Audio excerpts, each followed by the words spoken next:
세계의 삼겹살은 한국으로 옵니다. 왜 그럴까요?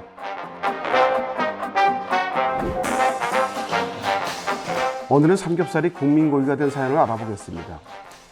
삼겹살은 돼지 어디에 붙은 살일까요? 네, 바로 갈비 및 배 부위에 붙은 살입니다.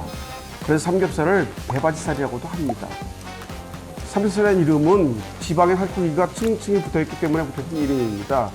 예전에는 한 층, 두 층, 세 층 쌓인 모습을 보고 삼층대기라고 불렀었죠. 세계에서 돼지고기를 가장 많이 먹는 중국 사람들은 5겹의 돼지고기라는 뜻으로 우하로라고 부릅니다. 대표적인 요리가 이연복 셰프의 대표 요리인 동파육입니다. 우리나라에도 오겹살이 있죠. 오겹살은 돼지 껍질이 붙은 것입니다. 껍질과 지방이 붙으면 오겹살, 없으면 삼겹살인 거죠. 이왕 오겹살이 나온 김에 삼겹살의 종류를 알아보죠. 얼리면 냉삼, 얼린 걸 대패처럼 썰면 대패 삼겹살, 통으로 썰면 통삼겹살. 아무튼 이 삼겹살을 서양에서는 지방이 많아 하국 부위로 치기 때문에 주로 베이컨으로 먹습니다. 그렇다면 우리는 도대체 언제부터 삼겹살을 먹기 시작했을까요?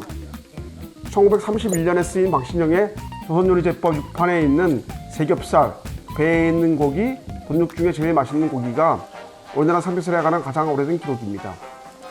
개성 출신의 마형 작가는 개성산 삼층지옥을 고소하고 맛 좋은 품이 양돼지에 비할 바가 아니다라고 했습니다. 이후에도 1940년 조선요리와 1957년 요술록 등에서도 세겹살의 맛에 대한 언급이 있었고, 삼겹살이란 단어는 1959년에 신문에 처음 등장합니다. 사실 당시에 삼겹살은 지금처럼 생으로 구워먹는 게 아니라 양념을 하거나 삶아 먹었습니다. 언제부터 삼겹살이 우리 국민고기가 된 걸까요? 1960년대 한도를 일본으로 수출하는 과정에서 돼지 부선밀과 함께 기름이 많아서 인기가 없던 삼겹살이 저렴한 가격에 단백질과 지방을 동시에 섭취하는 장점 때문에 도시서민들의 인기를 얻기 시작합니다. 1975년은 대한민국의 GMI가 500불을 돌파한 해죠. 일부 경제학자들은 이 500불을 육축이 본격화되는 임계점으로 보았습니다. 이후에 육고기 수요가 폭발했거든요. 그렇게 1970년대 말부터는 삼겹살이 본격적으로 우리 시장에 등장했고, 1980년대 초반을 지나면서부터 도시 노동자들에게 소주 반주할 때 뗄 수 없는 안주가 됩니다.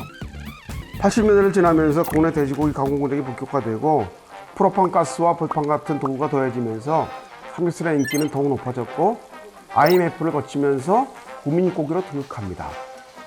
그렇게 2000년대 후반이 되면 삼겹살은 85.5%의 압도적인 지지를 받는 돼지고기 선호 부위가 됩니다. 1990년대 중반까지만 해도 냉장 유통 체제가 갖춰지기 전에는 냉동으로 먹을 수밖에 없었고, 상할 염려가 있어 바싹 구워 먹어야 하는 음식이었죠. 아까 잠깐 얘기가 나왔던 오겹살은 90년대 중반부터 등장했습니다. 바로 제주산 오겹살이죠. 가장 맛있는 삼겹살은 1cm 전후고 일반적으로 판매되는 삼겹살은 0.5cm 정도입니다. 돼지 등갈비뼈에 붙어있는 위쪽 부위의 살은 지방과 살이 3겹으로 교차되어 있어 풍미와 식감이 좋기 때문에 구이용으로, 아래쪽은 수육이나 부sam용으로 구별해 팔기도 합니다. 지금의 삼겹살은 옛날 개성산 삼촌지옥의 비육과 별반 다르지 않습니다. 지방을 만들어내는 사료와 근육을 만들어내는 사료를 차례로 먹이는 교차 사료 방식을 도입했죠. 세계 어디라도 돼지가 있는 한 뱃살은 있지만 세계업으로 층 올리는 삼겹살은 한국인의 비육 기술로 만들어진 것입니다. 외국 수산 업계들은 한국의 비육 노하우를 전수받아 한국식 삼겹살을 만들어 한국 시장에서 큰 성공을 거두고 있습니다. 전 세계 삼겹살은 전부 한국으로 모인다는 이야기는 농담이 아니었습니다.